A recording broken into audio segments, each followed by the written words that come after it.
We did conduct a lot of research into best practice examples and used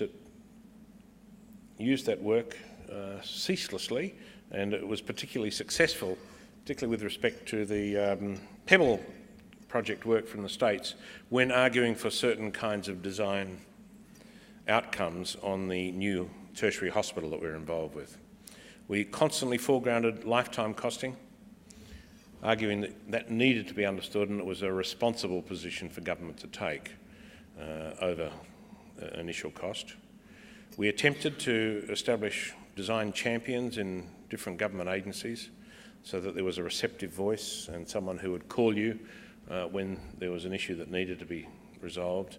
And we did draft a policy for architecture in Western Australia, but over that period of nearly 5 years I had 4 ministers and 3 heads of department, and it's very difficult to sustain a policy issue over that kind of change. So they were some of the issues that emerged in that role. And I thought it might be worth just offering quickly a few case studies of projects that I was involved with there, where we did attempt to embed some of those strategies that I've just been talking about. This is a development on a very sensitive site. You can see it's an extremely narrow neck of land between the ocean, the Indian Ocean and the Swan River in Perth. A very well-informed and argumentative community on this side of what is a freeway. This was an old marshalling yard. The government decided that they would develop the whole of the marshalling yard for more housing. The community said, no, we don't want that. We want you to restore the sand dunes that were there for the whole area. So in the end, a deal was done between the government and the local community, and it was agreed that 1/3 of the area could be developed and the rest would in fact form a kind of land bank and be restored as sand dunes.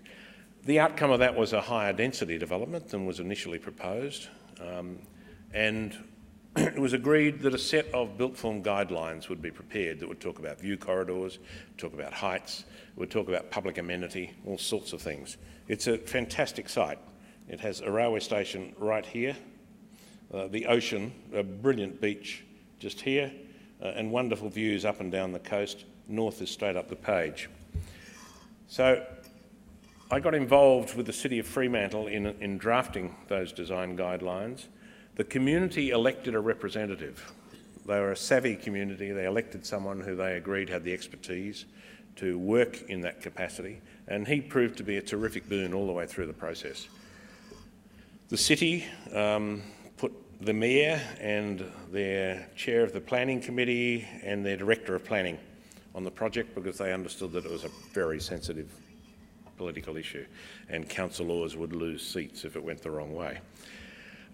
The design guidelines were developed over an extended period of time, sent out for community approval, agreed to, and then the process was undertaken by a government agency that sold off the land. And we insisted that the land be sold off through a process that required them to demonstrate the design quality that they would be pursuing on that land. So we understood from the outset that these pieces of prime land would be developed with very fine quality projects. They were selected on that basis, and the government agency relinquished quite a bit of windfall profit that they could have gained by choosing lesser designs, by choosing very fine designs. We then established a design review committee that met with the developers and their architects from day one, and we probably had 5 or 6 key meetings with them as the design developed. As a result, these schemes went forward to council in a local authority which has been notorious for holding up development approvals for 18 months to 2 years. They went through in 6 weeks. There was not one objection from the community when comments were sought. Developers were enraptured because of all the holding costs they saved as a result of that streamlined approvals process. The mayor and the other councillors attended the first few design review committees until they gained confidence in the process. Once they did, they didn't bother attending, but supported the views of the design review committee once they were presented back to council. Council retained the final say. So I offer that as a pretty interesting case study, I think, on how those processes can be made to work. And this is an indication of what is going to happen on the site. This is the northern edge of the public face. It has a hotel here, immediately opposite the train station, and this northern face is full of public amenity. Retail, bottle shops, food stores, cafes, bars, etc. And it is, for that part of the world, a quite high density development. Another one of the sites involved in that project. I'm running out of time, so I'll go quickly.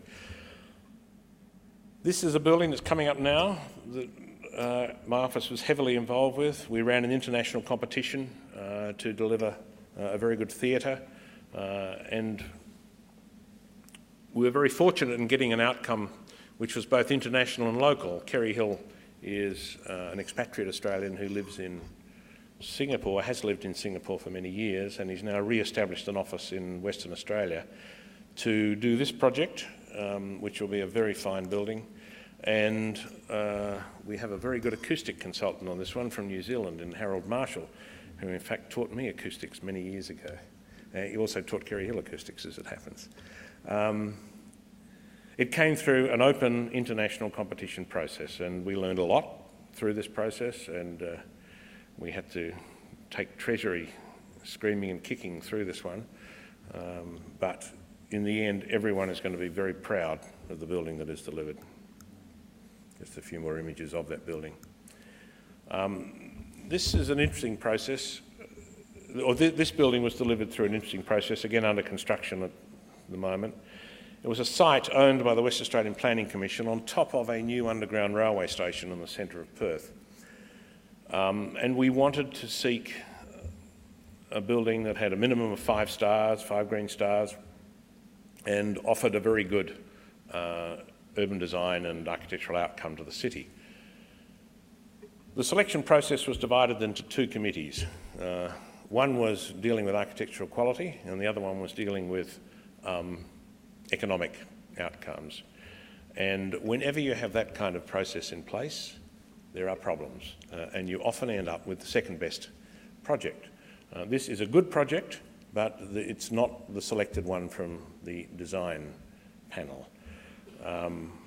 One way of dealing with that, I believe, is to have a power of veto from each committee, so that you have to resolve it through rational debate and look at, in the end, best value for money. This is the major new tertiary hospital, which is just starting to go up now, or parts of it are. It's a 600 plus bed hospital with massive specialised facilities. And the argument there was consistently to retain the kind of architectural legibility that it needed for things like wayfinding and comfort in what is a very stressful place, with the healthcare demands of the healthcare planners. This was my first PPP, and I got very bruised and learned a lot in this process. It was an exercise where financial close was reached very quickly before we had an opportunity to really negotiate better design outcomes. Everything thereafter became a trade-off.